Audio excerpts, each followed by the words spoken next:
អង្គុយចុះ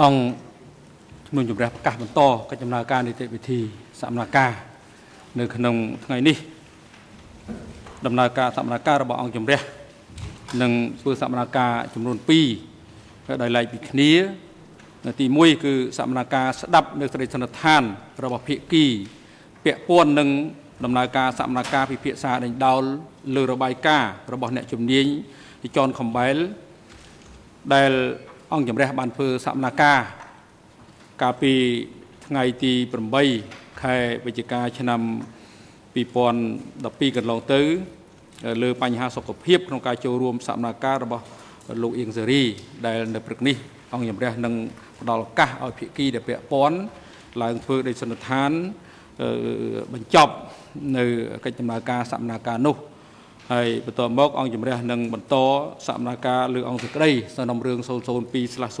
002/01 ដែលនឹងបន្តធ្វើដោយការស្ដាប់សក្ខីកម្មសាក្សីដែលមានរហស្សនាម TCW 507 តាមកាលវិភាគដែលបានគ្រោងទុកលោកត្រីខ្សែកុំវិធីឡើងរាយការណ៍ពីស្ថានភាពវត្តមានភាគីនិងបុគ្គលដែលអង្គជំរះក៏អញ្ជើញឲ្យចូលរួមនៅក្នុងកិច្ចដំណើរការសកម្មភាពទាំងពីរនេះដោយមួយម្ដងដាច់ចលែកពីគ្នាណាសូមគោរពលោកប្រធានចំពោះសកម្មភាពដំបូងនេះគ្រប់ភាគីទាំងអស់មានវត្តមានលើកលែងតែជនជាប់ចោតលោកនួនជានិងខៀវសំផនមានវត្តមាននៅបន្ទប់ឃុំឃុនខាងក្រោមបន្ទប់សកម្មភាពនេះហើយជនជាប់ចោតអៀងសេរីអវត្តមានដោយមូលហេតុសុខភាពប៉ុន្តែយោងតាមលិខិតលះបង់សិទ្ធិមានដែនកំណត់របស់ជនជាប់ចោតឯកសារលេខ E237 ជនជាប់ចោតបានលះបង់សិទ្ធិមានវត្តមាននៅក្នុងអំឡុងពេលនៃដំណើរការសកម្មភាពនៃការស្ដាប់សក្ខីកម្មសាក្សីដែលមានរហស្សនាម TCW 507 ដែលអង្គជំរះនឹងស្ដាប់សក្ខីកម្មនៅសកម្មភាពបន្ទាប់នេះហើយសាក្សីរូបនេះមានវត្តមាននៅបន្ទប់រងចាំការកោះហៅពីអង្គជំរះសាក្សីបានបញ្ជាក់ថាតាមសមត្ថភាពដែលគាត់អាចដឹងគឺគាត់មិនមានជាប់ទំនាក់ទំនងញាតិលោហិតឬញាតិពន្ធជាមួយនឹងជនជាប់ចោតទាំង3រូបគឺលោកនួនជាអៀងសេរីនិងខៀវសំផនឬភាគីដើមម្ដងរដ្ឋបវេនីណាមួយដែលត្រូវបានទទួលស្គាល់នៅក្នុងរឿងក្តីនេះទេសាក្សីបានធ្វើសម្បត្តិរួចហើយនៅចំពោះមុខលោកតាដំបងដៃកាលពីពេលព្រឹកមិញនេះនៅថ្ងៃនេះក៏មានដើមម្ដងរដ្ឋបវេនីបំរុងមួយរូបគឺដើមម្ដងរដ្ឋបវេនីដែលមានរហស្សនាម TCCP 82សូមអរគុណបាទអរគុណបើជាបន្តនេះអង្គជំរះសូមចាប់ដើមធ្វើនីតិវិធីនៃដំណើរការសកម្មភាពទី1គឺស្ដីដ្ឋានបញ្ចប់នៅកិច្ចពិភាក្សាដេញដោលលើរបាយការណ៍របស់អ្នកជំនាញដែលអង្គជំរះនឹងផ្ដល់វិធីការជូនទៅក្រមមេធាវីការពីក្តីលោកអៀងសេរីដើម្បីមានឱកាសនៅក្នុងការតាំងសំណួរនៅក្នុងការធ្វើកិច្ចសន្និដ្ឋានបញ្ចប់លោកមេធាវីបើមានបញ្ហាអីលោកអាចបញ្ចប់អាចលើកនៅពេលក្រោយណាលោកមេធាវីឥឡូវនេះយើងបានកំណត់រួចហើយថាឲ្យធ្វើសកម្មភាពទី1មុន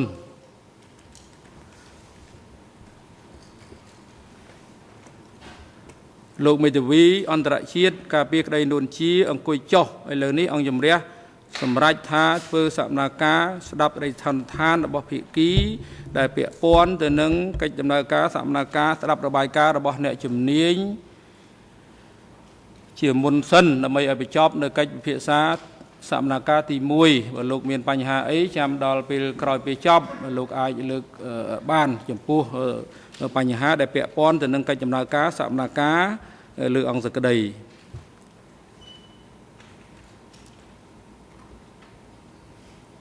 យើងបានសម្រេចរួចហើយកុំឲ្យរំខានអីពីព្រោះលោកក្រុមលោកដូចរំខានយើងកាលពីសកម្មភាពកាលពីថ្ងៃប្រហោះម្ដងហើយដោយនៅក្នុងកិច្ចដំណើរការនីតិវិធីគឺមិនមែនជាសិទ្ធិរបស់លោកដែលត្រូវចូលនៅក្នុងសកម្មភាពនេះទេសកម្មភាពនេះបើគិតចូលគឺលោកចូលក្នុងនាមជាអ្នកសង្កេតការប៉ុណ្ណោះសកម្មភាពនេះយើងបានជម្រាបរួចហើយកាលពីថ្ងៃប្រហោះថាធ្វើឋានៈការស្ដាប់ដីឋានឋានរបស់ភាគីដែលពាក់ព័ន្ធទៅនឹងរបាយការណ៍របស់អ្នកជំនាញជន់ខំបែល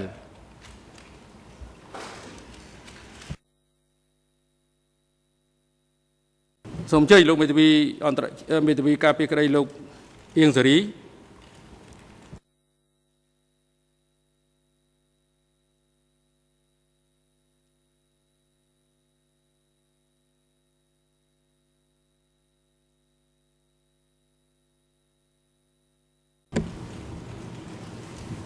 Good morning, Mr. President. Good morning, Your Honors. And good morning to everyone in and around the courtroom. Before I begin, I was informed prior to coming here today that the Nuncio team has another matter it wishes to raise the stage concerning their client, who apparently is suffering from dizziness. I think that was the main nature of the submission that they wish to make.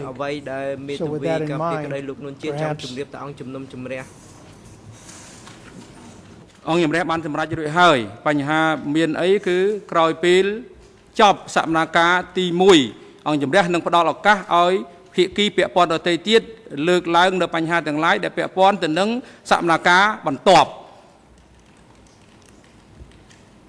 យើងមិនអនុញ្ញាតឲ្យទេសូមលោកមេធាវីការពារក្តីក្រុមការពារក្តីលោកអៀងសេរីធ្វើក្តីសន្និដ្ឋានរបស់ខ្លួន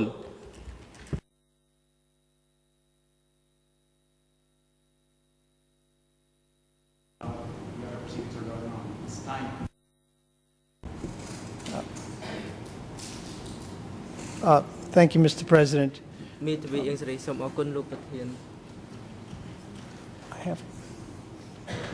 I'll begin, Mr. President. First of all, let me, on behalf of the entire Inksery defense, Mr. Anwadam and I would like to begin our presentation by thanking the trial chamber for a number of reasons. First, thank you for having Ms. Inksery examined by the various medical professionals, including Dr. Campbell. Did this on your own accord, and we are grateful. Thank you for holding two separate public hearings concerning Mr. Inksery's health, and we are grateful that we were able to receive the reports and hear from the doctors as well, and given an opportunity to question them. Third, we wish to thank you for providing us this opportunity today to make our submissions concerning Dr. Campbell's testimony of 8 November 2012. To paraphrase Thomas Jefferson, one of the founding fathers of the United States of America, the primary author of the Declaration of Independence, and the third president of the United States, quote, "Sound heads and honest views need nothing more than explanation and mutual understanding to enable them to unite in some measure which might enable them to get along. And if I may add, in our case, in finding a just and acceptable solution. We can safely say that we are doing exactly that. We have begun to explore the facts in the hope of finding a mutual understanding that will enable us to deal with Mr. Inksery's current health challenges. And all these challenges currently and most definitely in the not so distant future impact on the trial proceedings, which include unquestionably Mr. Inksery's fundamental fair trial rights guaranteed to him and to all Cambodians for that matter by Articles 31 and 38 of the Cambodian Constitution, and of course Article 14 for the ICCPR, International Covenant on Civil and Political Rights, which, as we all know, is incorporated in the Cambodian Constitution and embedded in the agreement, the establishment law, and the internal rules of the ECC.